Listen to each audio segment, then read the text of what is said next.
नमस्कार. राज्यामध्ये जर बघितलं तर सध्या जे जोरदार स्वरूपाच्या पावसाची शक्यता आपल्याला पाहायला मिळत आहे. सध्या जर बघितलं तर बहुतांश भागामध्ये जे अतिवृष्टीसारखा पाऊस झालेला आहे.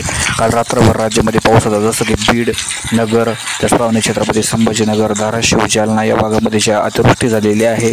बऱ्याच ठिकाणी पूर आलेला आहे. त्यातच जर बघितलं तर जे आगामी 24 तासामध्ये कोणकोणत्या भागामध्ये या ठिकाणी पावसाची शक्यता आहे ते बघूयात. तर आगामी 24 तासामध्ये जर बघितलं तर जे मुंबई, ठाणे, पालघर या भागामध्ये अतिवृष्टीची शक्यता आहे. त्याचप्रमाणे पुण्याच्या सुद्धा काही भागामध्ये जोरदार स्वरूपाची या ठिकाणी पावसाची शक्यता आहे. त्याचप्रमाणे नाशिकमध्ये सुद्धा पाऊस पडू शकतो. नंतर जर बघितलं तर जे सातारा, सांगली या भागामध्ये सुद्धा पावसाची शक्यता आहे. एकंदरीत काय तर जे आता मराठवाड्यामध्ये जरी पावसाचा जोर थोडा कमी होणार असला तरी पश्चिम महाराष्ट्र आणि मुंबईच्या दरम्यानच्या या ठिकाणी पाऊस जोरदार या ठिकाणी पडणार आहे, याची सर्वांनी नोंद घ्यावी. सध्या जर बघितलं तर ज्या विदर्भामध्ये मात्र पावसाचा जोर कमी असेल आणि मराठवाड्यामध्ये सुद्धा आज दुपारनंतर पावसाचा जोर कमी होईल. सर्वांनी व्हिडिओला लाईक करा, शेअर करा.